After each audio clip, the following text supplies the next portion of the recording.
नमस्कार, स्वागत है आपका बुलेटिन में। मैं हूं आपके साथ विशाल। खबरों का रुख करेंगे, उससे पहले नजर डालते हैं इस वक्त की सुर्खियों पर। उत्तराखंड के माड़ा गांव पहुंचे सीएम योगी आदित्यनाथ। बर्फ से ढकी वादियों के बीच जवानों से की मुलाकात, सीएम त्रिवेंद्र भी रहे मौजूद। बाबा केदार की डोली पहुंची विश्वनाथ मंदिर। छोटे केदार के रूप में विख्यात है विश्वनाथ मंदिर। आज गद्दी स्थल ओंकारेश्वर पहुंचेगी डोली। पटाखों की धुएं ने बिगाड़ी देहरादून की आबोहवा। पिछले साल से ज्यादा खराब हुई स्थिति। एक्यूआई पिछले साल के मुकाबले 35 अंक ऊपर चढ़ा। बेरीनाग के धार चूल्हा में पेयजल का संकट। पेयजल का संकट से जूझ रही जनता। पेयजल आपूर्ति बहाल नहीं होने पर दिखाया आक्रोश। बर्फबारी से जन्नत बन गई वादियां। पहाड़ों में बिछी सफेद चादर। मौसम का लुत्फ उठा रहे पर्यटक। रूई के फाहे जैसी दिख रही हैं बर्फ की परतें। खूबसूरत दिख रहा मिजनी स्विट्जरलैंड। चमोली के चौपात में पहली बर्फबारी। भूस्खलन के तुंगनाथ में बर्फ। आप देख रहे हैं के न्यूज, खबरों का सारथी। उत्तराखंड में एक बार फिर स्कूलों को खोलने को लेकर कैबिनेट में चर्चा होने जा रही है। आपको बता दें कि उत्तराखंड सरकार ने 2 नवंबर से स्कूल खोले जाने का आदेश जारी किया था, जिसमें 10वीं और 12वीं क्लास के छात्राओं के लिए स्कूल खोले जाने के आदेश जारी किए गए थे। वहीं 2 नवंबर से स्कूल खोलने के बाद से स्कूल के बच्चों और अध्यापकों को कोरोना पॉजिटिव होने की सूचना आई थी, जिसके बाद फिलहाल के लिए कैबिनेट में चर्चा होगी कि आगे कब स्कूल कैसे खोले जाए। बीमारी बहुत बड़ी है, इलाज अभी तक संभव नहीं हो पाया है और इन सब देखते हुए कई महीने से स्कूल बंद है। और जैसे जैसे कुछ केस कम हो गए हैं और जो हमारे पहाड़ी जो प्रदेश है, इसकी परिस्थितियाँ कुछ अन्य जगहों की अपेक्षा भिन्न है। इस नाते प्रयोग के तौर पर जब सब कुछ अनलॉक होना चालू हो गया तो हमने भी जो बच्चों के बोर्ड के एग्जाम होने थे, कक्षा 10वीं और 12वीं का प्रयोग के तौर पर स्कूल खोला। लेकिन अभी तक भगवान की ऐसी कृपा है और ये कृपा आगे भी भगवान का बनी रहे, कहीं किसी बच्चे को भी कोरोना पॉजिटिव नहीं हुआ है। उत्तराखंड और उत्तर प्रदेश के बीच परिसंपत्तियों के बंटवारे का निस्तारण को लेकर आम आदमी पार्टी भाजपा सरकार पर निशाना साधा है। इस दौरान आप ने प्रेस वार्ता कर भाजपा सरकार को आड़े हाथे लेते हुए कहा कि उत्तराखंड उत्तर प्रदेश के बीच 20 साल बाद भी परिसंपत्ति बंटवारे का निस्तारण पर सहमति नहीं बन पाई है। आप प्रदेश प्रवक्ता उमा सिसोदिया का कहना है कि सरकार के पास सिर्फ जुमले हैं, लेकिन राज्य की स्थिति कुछ और बयां करती है। वहीं जवाब में भाजपा प्रदेश प्रवक्ता विनोद सोयाल का कहना है कि आम आदमी पार्टी सबसे पहले अध्ययन करने के बाद ही मुद्दे उठाए। उनका कहना है कि आम आदमी पार्टी को मुद्दों को उछालने की कोशिश कर रही है, क्योंकि उन्हें उत्तराखंड की प्रगति का कोई ज्ञान नहीं है।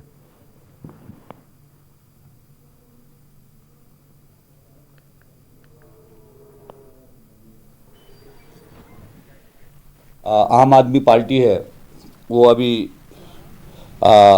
मुद्दे उछालने की कोशिश कर रही है, लेकिन उन्हें मूलतः उत्तराखंड की प्रकृति का पता नहीं है। मैं आपको जानकारी देना चाहता हूं कि अभी हमारे प्रदेश के अंदर उत्तर प्रदेश के यशस्वी मुख्यमंत्री हमारे केदारनाथ बद्रीनाथ धाम में दर्शनार्थ आए थे और उनके साथ हमारे प्रदेश के यशस्वी मुख्यमंत्री त्रिवेंद्र जी भी थे।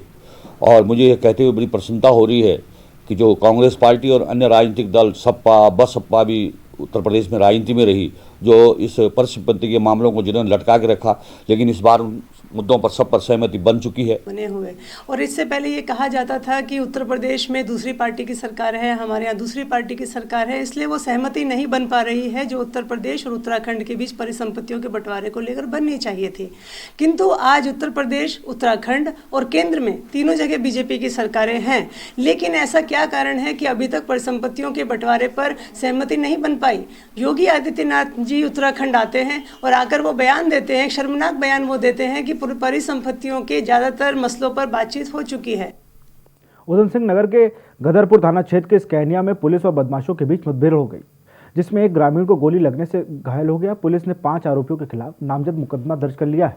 उनकी गिरफ्तारी के प्रयास किए जा रहे हैं। बता दें कि स्कैनिया के माजरा खुशालपुर कुडखेड़ी रोड पर कामरेड डेरे के पुलिया पर बदमाश और पुलिस के बीच फायरिंग हो गई, जिसमें एक ग्रामीण घायल हो गया। घटना की जानकारी स्कैनिया चौकी इंचार्ज द्वारा पुलिस के आला अधिकारियों को दी गई। सूचना मिलते ही आसपास के थानों की फोर्स सहित आला अधिकारी भी मौके पर पहुंच गए और मामले की जानकारी ली। वहीं थाना अध्यक्ष कोलाखेड़ा घायल युवक अमरजीत सिंह को इलाज के लिए अस्पताल ले गए। वहीं घायल युवक अमरजीत सिंह का कहना है कि घटना के समय घर के अंदर था और शोर सुनकर जब बाहर खेल रहे बच्चे को लेने गया तो देखा कि पुलिस और बदमाशों के बीच आपस में फायरिंग हो रही थी। तभी अचानक फायरिंग से एक गोली आकर उसके पैर में लग गई, जिससे वो घायल हो गया।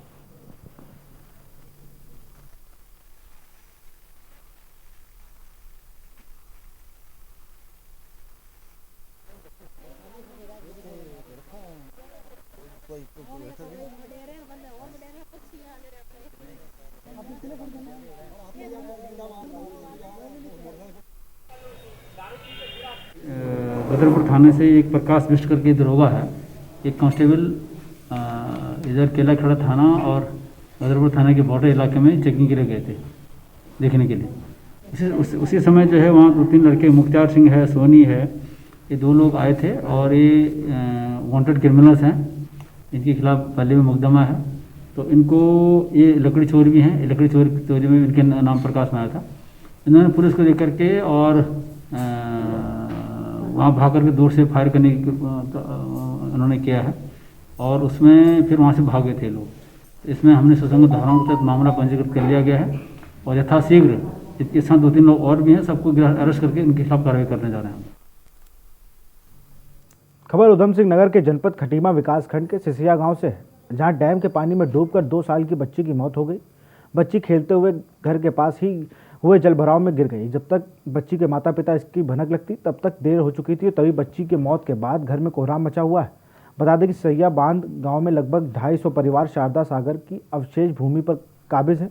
यूपी सिंचाई विभाग द्वारा जब बांध में पानी रोका जाता है तो बांध के निचले इलाके में जलभराव हो जाता है, जिसके कारण 2 साल की बच्ची की डूबकर मौत हो गई।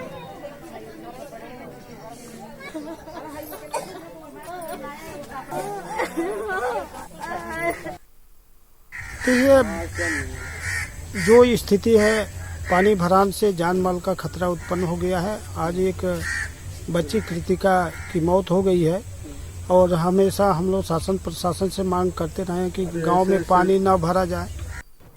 बाजपुर में बेरिया रोड स्थित रुई की दुकान में अज्ञात कारणों के चलते आग लग गई।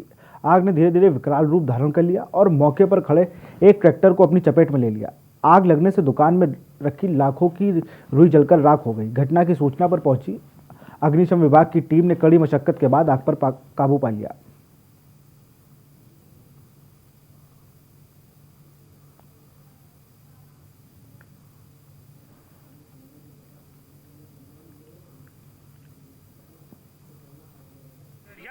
गीली तरी फेंको ना इसके ऊपर, गीली तरियां डालो, गीली तरियां ये पानी में भिगो के डालो, पानी में भिगो के।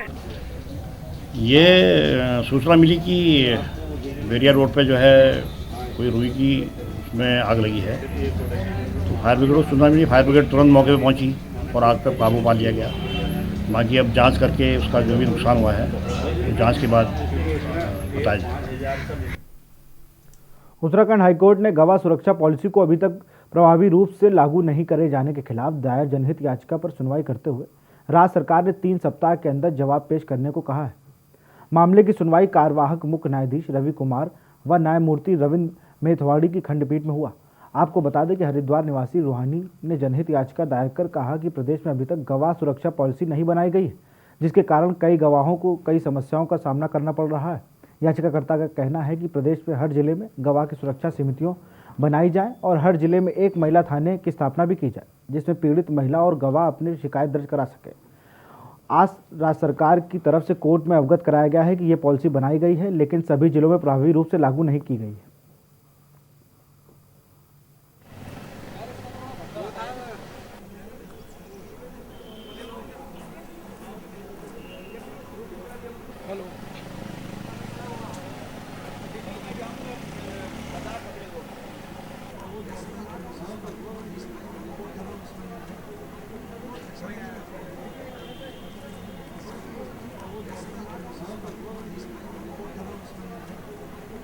Sorry.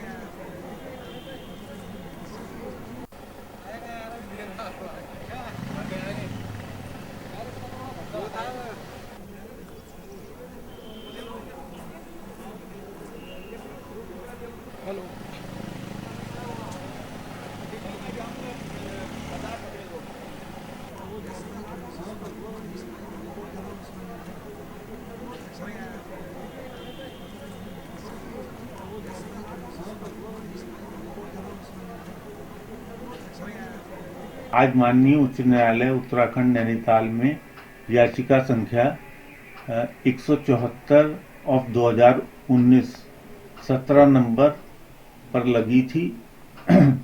वास्तव में ये इस याचिका को योजित करने का मुख्य उद्देश्य ये है कि मुझे एक रूहानी सहानी नाम की विवाहित डेजर्टेड महिला ने अप्रोच किया कि न तो हाई कोर्ट से उसको कोई प्रोटेक्शन मिल पा रहा है और न जो है उसको और उसे अपनी पति से ही जान का खतरा है, जो कि उसके ऊपर एक बार पूरी हिंडई वर्ना कार चढ़ा चुका है।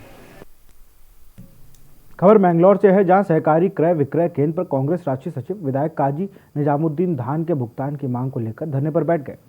वहीं 1 महीने से किसानों को धान के भुगतान नहीं मिल पाया है। किसान रोजाना धान विक्रय केंद्रों पर चक्कर लगा रहे हैं, लेकिन वहां के सक्षम अधिकारी जब तक सही से नदारत नहीं मिलते हैं, जिसकी वजह से किसानों को भारी परेशानियों का सामना करना पड़ रहा है। किसान की शिकायत के बाद काजी निजामुद्दीन धान केंद्र पहुंचे तो वहां पे सक्षम अधिकारी को मौके से नदारत मिले।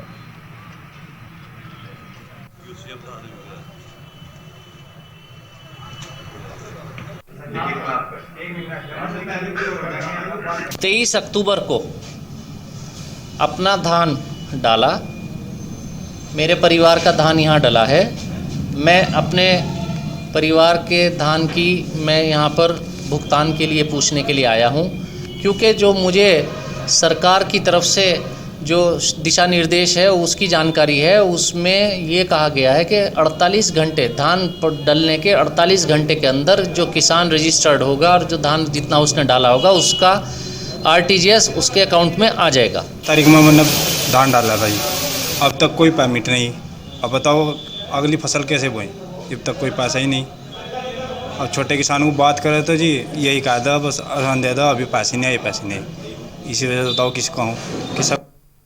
उत्तरकाशी जिले की गंगा एवं यमुना घाटी के केंद्र बिंदु पर स्थित बौखट टिब्बा पर लाखों श्रद्धालुओं के आस्था का केंद्र बौखट नगराजा पौराणिक व ऐतिहासिक मेला इस बार 26 नवंबर को आयोजित होगा। मेले से पहले बौख धाम के नवनिर्मित मंदिर की प्राण प्रतिष्ठा का एवं यज्ञ हवन पूजन होगा। हवन यज्ञ मेले में भव्य आयोजन को लेकर मंदिर समिति तैयारी में जुटी है। टिहरी जिले के सेम नागराजा एवं उत्तरकाशी जिले के बौख नागराजा का मेला काफ़ी प्रसिद्ध है। यहाँ पे लोग सेम नागराजा और बौख नागराजा का मेला बारी बारी से हर वर्ष मनाते आ रहे हैं। इस वर्ष बौख टिब्बा और बौख नागराजा का मेला होना है। इस वर्ष का मेला श्रद्धालुओं के लिए विशेष आकर्षक होगा, क्योंकि इस बार क्षेत्रीय जनता के सहयोग से बौखाक धाम में पुराने मंदिर का जीर्णोद्धार कर नए भव्य आकर्षण मंदिर का निर्माण किया गया। बौख नागराजा के वजीर संजय डीमरी ने बताया कि 23 नवंबर से बौख धाम में 3 दिन तक नवनिर्मित मंदिर की प्राण प्रतिष्ठा एवं यज्ञ और हवन पूजन कार्यक्रम होगा, जिसके बाद नागराजा शक्तियों का आवाहन होगा। इन 4 दिनों में बौख धाम में विशाल भंडारे का भी आयोजन किया गया।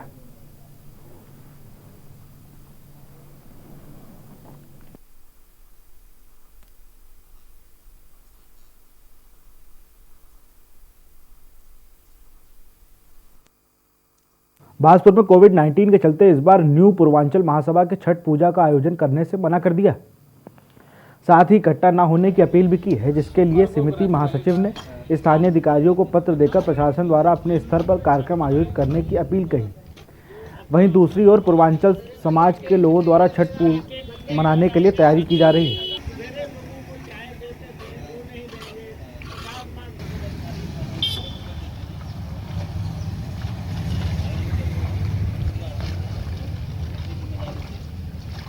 से ये किया गया है कि इस बार चूँकि कोरोना संक्रमण जो है कोविड-19 वो हमारे पूरे वर्ल्ड में चल रहा है।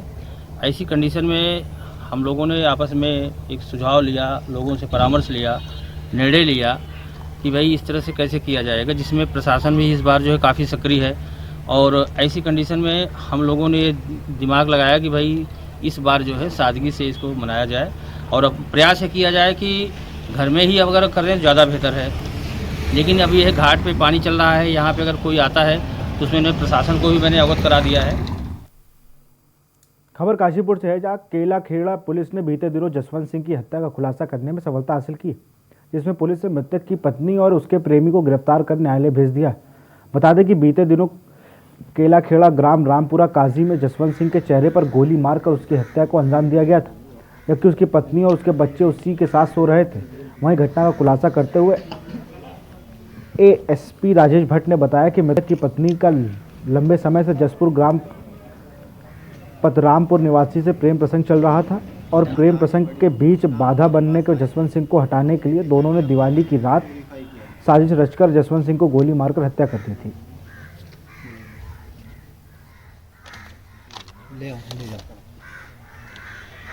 काजी निवासी जसवंत का मर्डर हुआ था। इसमें हमने 2 लोगों को गिरफ्तार किया है। एक सुरजीत कौर जो उसकी पत्नी है, उसके अलावा रंजीत सिंह जो पतरामपुर थाना जसपुर का रहने वाला है। ये इन दोनों के बीच प्रेम प्रसंग चल रहा था काफ़ी दिनों से। उसको लेकर के इन दोनों ने प्लानिंग के तहत जसवंत की हत्या की है। इसमें जो जिस तमंचे से मर्डर किया गया था, रंजीत सिंह की निशानदेही पे वो बरामद किया गया है। उत्तराखंड बीजेपी के नवनियुक्त प्रभारी दुष्यंत कुमार गौतम ने के न्यूज़ से बातचीत में कहा कि सरकार और संगठन के अनुसार काम होगा। लोकतंत्र में हर कोई अपनी बात रख सकता है। अच्छा है कि उत्तराखंड के तमाम विधायक और सांसद विकास की बात करते हैं और सरकार और संगठन में तालमेल बिठाना यह कोई चुनौती नहीं है। सब मिलकर प्रधानमंत्री नरेंद्र मोदी के नेतृत्व में काम करेंगे। उत्तराखंड के नवनियुक्त बीजेपी प्रभारी दुष्यंत कुमार गौतम हमारे साथ है। सर, उत्तराखंड का प्रभार आपको मिला है, कैसे आप देखते हो और किस तरह से काम होगा? देखिएगा, एक पार्टी के कार्यकर्ता के नाते हमको हमारी कार्यशैली के अंदर एक सोच और विचार है, राष्ट्रवाद और मानवतावाद। उसको देखते हुए हम काम करते हैं, इसलिए हमारे लिए कोई चुनौती नहीं होता। और चुनौती कोई आती भी है, टेम्परेरी आती है, तो हम उसको अवसर में बदलने का भी हिम्मत भी रखते हैं और बदल भी देते हैं। सर, लेकिन उत्तराखंड की बात करें तो छोटा सा राज्य है, लेकिन इसके बावजूद चाहे पहले हरीश रावत की सरकार रही हो या रिसेंटली त्रिवेंद्र सिंह रावत सरकार हो, उथल पुथल लगातार दिखाई पड़ती है। संगठन और सरकार के बीच तालमेल नहीं दिखा। कई बार सांसदों ने, विधायकों ने पत्र लिखे। ये एक संगठनात्मक और लोकतांत्रिक प्रक्रिया है। अपने विचार रखना हर व्यक्ति का हक है, अपनी बात को रखना चाहिए, लेकिन अंततः संगठन जो निर्णय करता है वही मान्य होता है। और हमें अच्छा लगता है कि हमारे यहाँ स्वस्थ लोकतंत्र है और लोग अपनी बात को रखते हैं। तो सर, मतलब है कि विधायक और सांसदों से आप बात करेंगे, एक नई रणनीति बनाएंगे, क्योंकि तमाम विधायक और सांसद कह रहे हैं वो जिस तरह से चाहते हैं उनके क्षेत्र में विकास कार्य नहीं हो रहा। ऐसे माना आने वाला विधानसभा चुनाव बहुत ज़्यादा क्रिटिकल हो जाएगा अगर क्षेत्र के लोगों को अपनी ही सरकार में विकास नहीं दिखेगा। ये अच्छी बात है कि हमारे सांसद और विधायक सब विकास चाहते हैं और नरेंद्र मोदी जी भी विकास चाहते हैं। सोच पॉजिटिव है, उसको दिशा देने वाली बात है। सर, एक और चीज़, बिहार में जिस तरह से देखने को मिला, खासतौर पर आरजेडी और कांग्रेस के बीच जो तू में हुई, क्या लगता है इसका फायदा उत्तराखंड में भी मिलेगा? क्योंकि उत्तराखंड में कांग्रेस मुख्य विपक्ष में, ऐसे में कांग्रेस और कमजोर होगी। देखिएगा, आज की तारीख पे पूरे देश में, हिंदुस्तान में नरेंद्र मोदी जी को 85% लोग पसंद करते हैं। दलित हो, पिछड़ा हो, गरीब हो और ख़ासकर महिलाएं। जो हमने महिलाओं को सम्मान देने की काम किया है, उनको शौचालय दिए हैं, गैस दिए, बेचारों को चूल्हा फूकते फूकते वो बेचारी बीमार हो जाया करती थी, उनको जीवन बीमा दिया है, उनको लाडली योजना दी है हमने, है महिला बचाओ, महिला पढ़ाओ। ये सारे विषय जो हैं, आज मुझे लगता है कि उत्तराखंड के अंदर भी आज जो हम विकास लेके जा रहे हैं, जो जनता को हम जोड़ रहे हैं, मोदी जी के प्रति लोगों की आस्था और विश्वास बना है ना, इसका हमें लाभ पूरा उत्तराखंड में पुनः मिलेगा। बात करने के लिए शुक्रिया। तो ये थे दुष्यंत कुमार गौतम। साफ तौर पे एक लंबा राजनीतिक अनुभव रहा, इसका फायदा उत्तराखंड को होगा ही, और सरकार और संगठन में जो असमंजस्य दिखाई देता है, उम्मीद है जल्द दूर कर लिया जाएगा। कैमरामैन दीपक शर्मा के साथ अमित दुबे, के न्यूज, दिल्ली।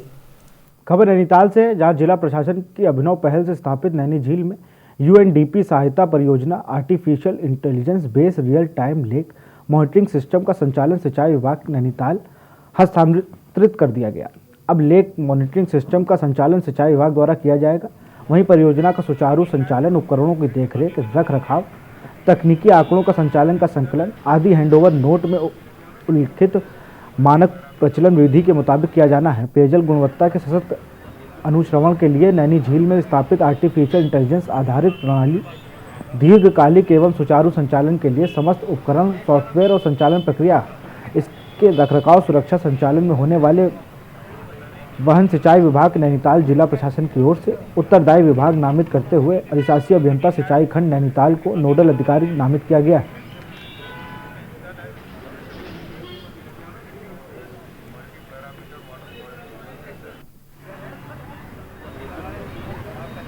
जो हमारा सॉफ्टवेयर लगा है आज की डेट में हमने इसको इरिगेशन डिपार्टमेंट को हैंड ओवर कर दिया गया है। इरिगेशन डिपार्टमेंट इसमें एक जिला प्रशासन की तरफ से इनको एक इसके रिसोर्सेज दिए जा रहे हैं, एक जो डेटा ऑपरेटर है वो दिया जा रहा है। इसमें जो भी इसमें खर्चा आएगा इसकी मेंटेनेंस में उसकी जिला प्रशासन बियर करेगा। इसमें जो LED स्क्रीन पे जो इसकी क्वालिटीज़ आएंगी इसमें देखा जाएगा पैरामीटर की जो है डेटा ऊपर तो नहीं जा रही, इसकी जो कमियाँ हैं इसमें उसको कमी करने को दूर करने के लिए से ठीक किया जाएगा इसे।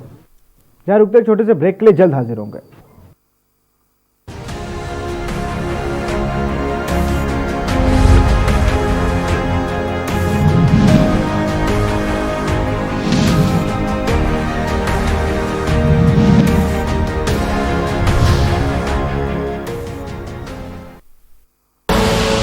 आप देख रहे हैं के न्यूज, खबरों का सारथी।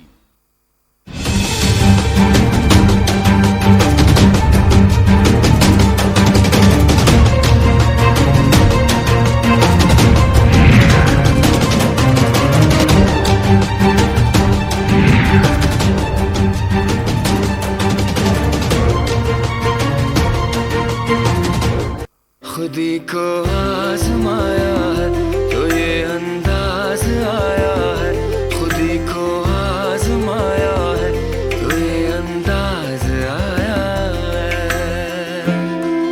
तुम में भी मैं हूं, शुद्ध प्लस पान मसाला।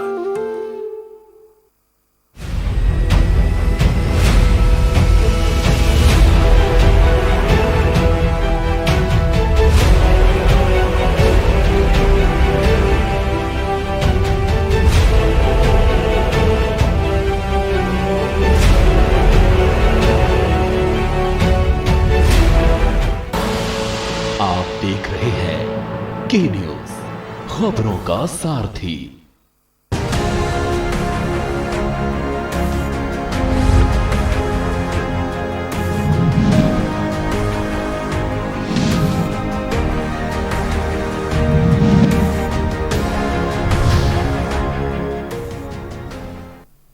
ब्रेक के बाद आपका स्वागत है। राज्य के चर्चित रेप के आरोपी भाजपा विधायक महेश नेगी प्रकरण में IG रेंज कार्यालय ने बड़ा हस्तक्षेप करते हुए दोनों मुकदमों की विवेचना पौड़ी महिला थाने ट्रांसफर कर दी है।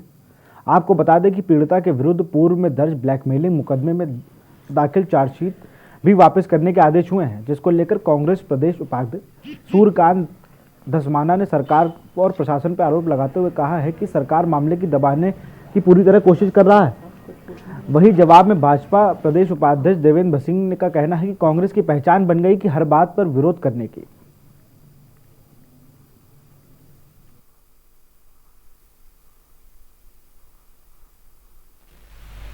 ये कांग्रेस की पहचान बन गई है कि वह हर बात का विरोध करती है, और चूंकि कांग्रेस नेताओं को अपने पर विश्वास नहीं रह गया है, इसी कारण वे किसी अन्य पर भी विश्वास नहीं करते, चाहे वह उच्चतम न्यायालय हो, चाहे चुनाव आयोग हो, चाहे CBI हो, चाहे पुलिस या अन्य कोई जांच एजेंसी हो।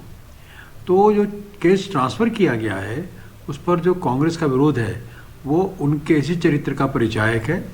लेकिन जहाँ तक कानून का सवाल है और राज्य सरकार का सवाल है, तो कानून निष्पक्ष तरीके से जांच कर रहा है। साफ साफ दीवार पे लिखा हुआ है, और वो लिखा हुआ ये है कि राज्य की सरकार अपने विधायक को बचाने के लिए हर प्रपंच कर रही है। लगातार महिला की कंप्लेंट पर जब सुनवाई नहीं हुई, उसकी बात पुलिस ने सुनी नहीं, उल्टा उसके ऊपर दबाव बनाया, कंप्लेंट वापस लेने का दबाव बनाया, तरह तरह के दबाव बनाए, धमकी दी पुलिस ने, गिरफ्तारी की धमकी दी, उसके खिलाफ कार्रवाई की धमकी दी।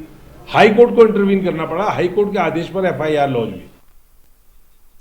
खबर देहरादून से है। मुख्य निर्वाचन अधिकारी ने विधानसभा निर्वाचन नामावली के पुनर्निरीक्षण कार्यक्रम की हुई घोषणा की है।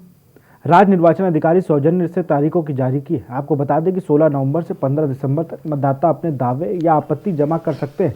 साथ ही उन्होंने कहा है कि 15 दिसंबर 2020 से 5 जनवरी 2021 तक के दावों पर आपत्तियों की सुनवाई होगी, जिसको लेकर प्रदेश भर में 11,024 बूथ निर्धारित किए गए, जिसमें कि नए मतदाता अपने BLO के माध्यम से मतदाता सूची में अपना नाम पंजीकृत करा सकते हैं। साथ ही निर्वाचन अधिकारी ने जानकारी देते हुए कहा कि राज्य में लिंगानुपात में सुधार हुआ है। आज समरी रिवीजन जो 2021 का कर रहे हैं उसके बारे में ब्रीफिंग है। विधानसभा निर्वाचक नामावली 1 जनवरी 2021 की अर्हता तिथि के आधार पर विशेष संक्षिप्त पुनरीक्षण 2020-21 इसका ब्रीफ है। Publication of integrated draft electoral roll, हमारा जो इलेक्टोरल रोल है 1/1/2020 के आधार पर आज तक बनी थी, तो उसका इंटीग्रेशन मतलब मदर रोल था, उसके बाद सप्लीमेंट्स बनते गए। फिलहाल इस बुलेटिन में इतना ही। देखते रहिए के न्यूज़ इंडिया। नमस्कार।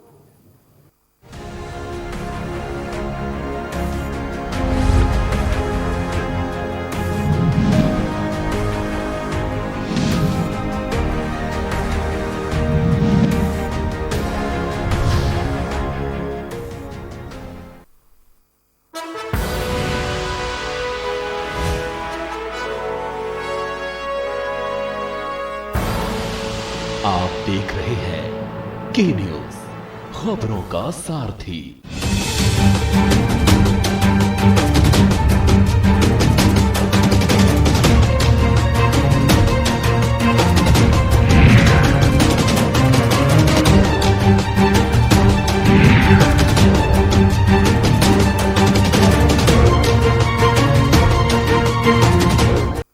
फिट रहना है तो फिटनेस हेल्थ ऑयल ले आओ।